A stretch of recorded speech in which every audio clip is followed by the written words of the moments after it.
सो है गाइस, आज की इस वीडियो में हम इंडियन इंडिपेंडेंस एक्ट ऑफ 1947 को पढ़ेंगे। ना पिछले वीडियो में हमने government of India act of 1935 को पढ़ा था।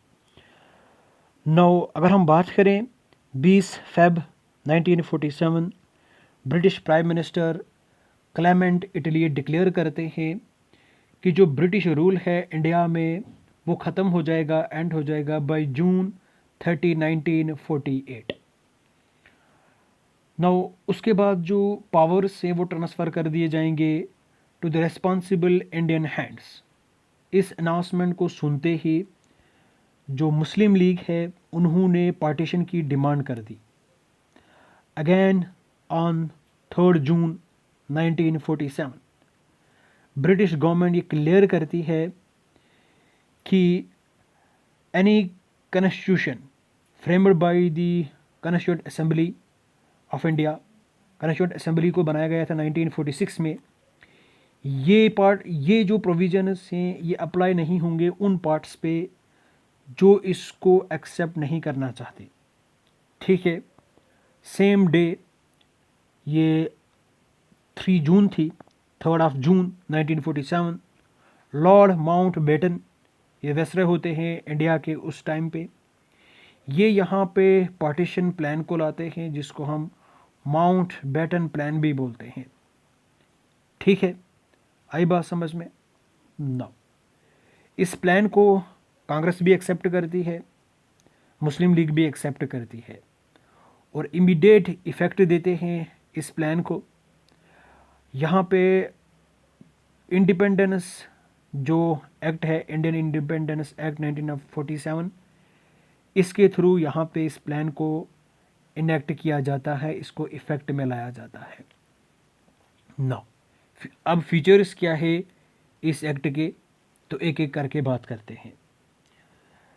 तो यहाँ पे सबसे पहले ये बताया कि ब्रिटिश रूल जो है इंडिया में वो यहाँ पे एंड हो चुका है, एंड इंडिया जो है वो अब इंडिपेंडेंट सॉवरेन स्टेट है फ्रॉम 15 अगस्त 1947। आई बात समझ में? यहाँ पे पार्टीशन को लाया जाता है, इंडिया को डिवाइड किया जाता है into 2 independent dominions. 2 independent dominions को यहाँ पे क्रिएट किया जाता है, dominion of India and dominion of Pakistan. इनके पास राइट भी है, वो ब्रिटिश कॉमनवेल्थ से भी अलग हो सकते हैं।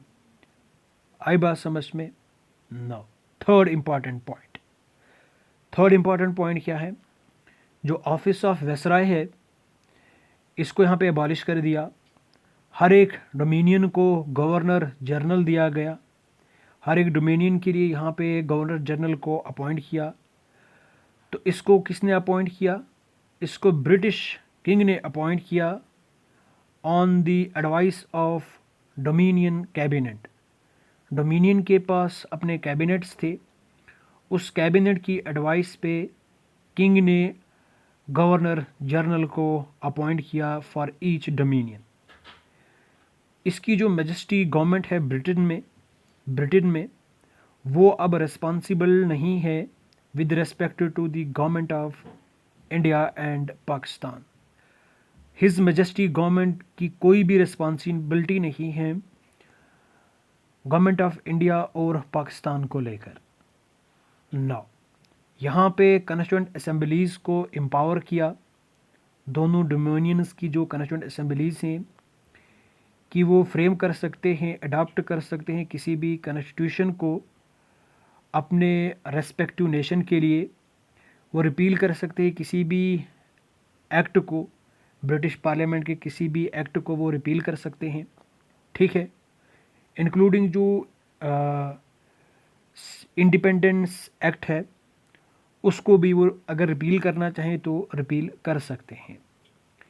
यहाँ पे जो कॉन्स्टिट्यूएंट असेंबलीज़ हैं दोनों डोमिनियंस की, उनको ये बताया, ये पावर दिया कि वो लेजिस्लेट कर सकते हैं अपने रेस्पेक्टिव टेरिटरीज़ को जब तक नया कॉन्स्टिट्यूशन तैयार हो, जब तक नया कॉन्स्टिट्यूशन यहाँ पे इन्फोर्स हो। ठीक है, जब तक नया कॉन्स्टिट्यूशन लागू हो तब तक वो अपनी टेरिटरीज़ को यहाँ पे लेजिस्लेट कर सकते हैं। कोई भी ब्रिटिश पार्लियामेंट का एक्ट यहाँ पे पास नहीं हुआ आफ्टर 15 अगस्त 1947। ठीक है, आई बात समझ में? नाउ नेक्स्ट इम्पॉर्टेंट टॉपिक की बात करते हैं, पॉइंट की बात करते हैं। यहाँ पे office of secretary of state for India, इसको यहाँ पे अबॉलिश कर दिया और इसका जो फंक्शंस थे उनको secretary of state for India, secretary of state for commonwealth affairs, इसको ट्रांसफ़र कर दिए। Secretary of state for India, उसके जो फंक्शंस थे उनको यहाँ पे ट्रांसफ़र कर दिया to the secretary of state for commonwealth affairs. आई बात समझ में? ठीक है। ब्रिटिश पैरामाउंसी जो थी इंडियन प्रिंसली स्टेट्स के साथ, इंडियन प्रिंसली स्टेट्स के ऊपर, वो यहाँ पे ख़त्म हो चुकी है, वो यहाँ पे लैप्स हो चुकी है। टेरिटरी रिलेशंस जो ट्राइबल एरियाज़ के साथ थे वो भी यहाँ पे ख़त्म हो चुके हैं फ्रॉम अगस्त 15, 1947। आप ये समझ लो आप इस समय कहाँ पे हो, अगस्त 15, 1947। तो अगस्त 15, 1947 आप खुद को इमेजाइन करो कि हम अगस्त 15, 1947 में हैं और ट्राइबल जो भी ट्रीटी रिलेशंस हैं आज से ख़त्म हो जाएंगी। ठीक है, ब्रिटिश पारामांसी जो इंडियन प्रिंसली स्टेट्स के ऊपर है वो भी आज से ख़त्म हो जाएगी। ठीक है, आई बात समझ में? ना यहाँ पे जो इंडियन प्रिंसली स्टेट्स थे उनको फुल फ्रीडम दिया गया, आज़ादी दी गई कि वो किसी भी डोमिनियन के साथ ज्वाइन कर सकते हैं। वो चाहें तो वो डोमिनियन ऑफ पाकिस्तान के साथ ज्वाइन करें, वो चाहें तो वो डोमिनियन ऑफ इंडिया के साथ ज्वाइन करें, वो चाहें वो इंडिपेंडेंट भी रह सकते हैं। ठीक है, ये स्पेशल प्रोविज़न दिया गया इंडियन प्रिंसली स्टेट्स को। ठीक है, आई बात समझ में? यहाँ पे ये प्रोविज़न बताया कि ये जो डोमिनियंस है, dominion of Pakistan and dominion of India, वो government of India act of 1935 के प्रोविजंस के तहत, according to government of India act of 1935, अपने डोमिनियंस को यहाँ पे गवर्न कर सकते हैं टिल जब तक न्यू कॉन्स्टिट्यूशन तैयार हो। ठीक है, आई बात समझ में? नो आगे बढ़ते हैं। ठीक है, नो इन्होंने ये भी बताया कि जो ये डोमिनियंस हैं ये चाहें तो ये मॉडिफाई कर सकते हैं इस एक्ट को, government of India act of 1935।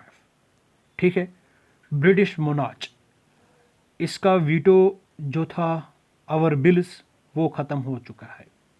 ठीक है, जो रिजर्वेशन थी बिल्स की, कुछ बिल्स यहाँ पे रिजर्व रखनी पड़ती थी ब्रिटिश मोनार्च के लिए, उसके अप्रूवल के लिए, ये जो पावर है, ये जो राइट है, ये ख़त्म हो चुका है। ठीक है, लेकिन right was reserved for governor general. Governor general इसके पास फुल पावर है, ये असेंट दे सकते हैं किसी भी बिल को in the name of His Majesty. ठीक, आई बात समझ में? No. Governor general of India and the provincial governors, ये यहाँ पे कॉन्स्टिट्यूशनल या फिर नॉमिनल हेड्स हैं स्टेट्स के। ठीक है, dominion of India and dominion of Pakistan, ये एक्ट करेंगे on the aid and advice of respective council of ministers in all matters. जो रेस्पेक्टिव काउंसिल ऑफ मिनिस्टर्स से in dominion of India and dominion of Pakistan, उसकी aid and advice पे governor general जो nominal head है state का वो function करेगा। Title जो एम्परर ऑफ इंडिया है वो यहाँ पे ख़त्म हो चुका है। ठीक है, यहाँ पे जो सिविल सर्विसेज का अपॉइंटमेंट है वो डिसकंटिन्यू हो गया। Reservation of posts bye secretary of state for India ये भी ख़त्म हो चुका है, ठीक है।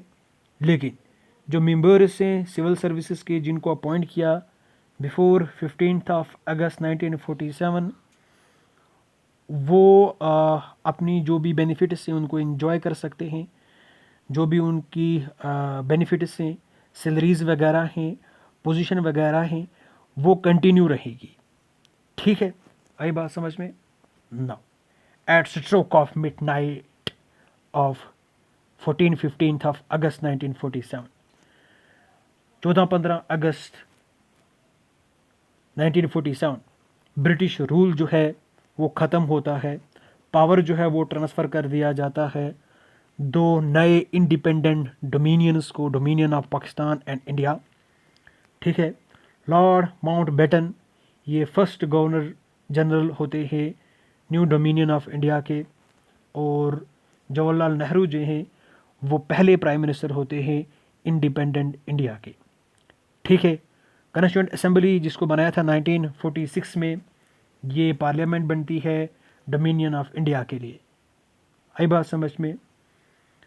नाउ अगर हम बात करें फर्स्ट कैबिनेट के मेंबर्स की, तो यहाँ पे ये डायग्राम है, ये तो फैक्चुअल है, ये खुद भी पढ़ सकते हो आप, ठीक है। जवाहरलाल नेहरू ये vice president of council, external affairs minister, Commonwealth relation, ठीक है। सरदार Vallabhbhai Patel home information broadcasting, doctor Rajendra Prasad food and agriculture. ये इंटरिम गवर्नमेंट की मैं बात करता हूँ।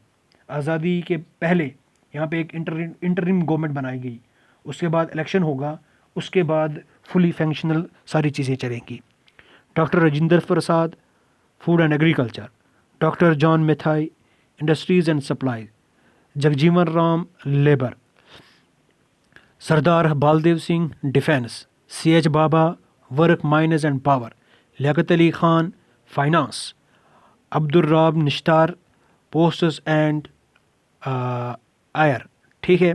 Asif Ali railway and transport, C Rajagopalachari education and arts, II Chundrigar commerce, ठीक है। गजनफर अली खान हेल्थ, जोदिंगर नाथ मंडल लॉ, ठीक। फर्स्ट कैबिनेट जो है इंडिपेंडेंट इंडिया का जब इलेक्शन हुआ उसके बाद 1947 में, Jawaharlal Nehru prime minister, external affairs, commonwealth relations, scientific research, Sardar Vallabhbhai Patel home information broadcasting, ये इसके पास थी। Doctor Rajendra Prasad food and agriculture, Maulana Abdul Kalam Azad, ठीक है, एजुकेशन। आई बात समझ में? Doctor John Matthai railways and transport, RK Shetty finance, doctor BR Ambedkar law, Jagjivan Ram labour, Sardar Baldev Singh defence, RK Amrit Kaur health, CH Bhabha commerce, Rafi Ahmed Kidwai communication, doctor Shyama Prasad Mukherjee industries and supply, NV Gadgil works mines and power, ठीक है। Now आगे हम बात करेंगे चैप्टर 2 की नेक्स्ट वीडियो में। थोड़ा सा मैं बिज़ी हूँ, आई बात समझ में, टाइम की कमी है, इस वजह से धीरे धीरे वीडियोज़ आएंगी। तो वीडियो को लाइक करना, चैनल को सब्सक्राइब करना। Thank you, have a nice day, bye bye.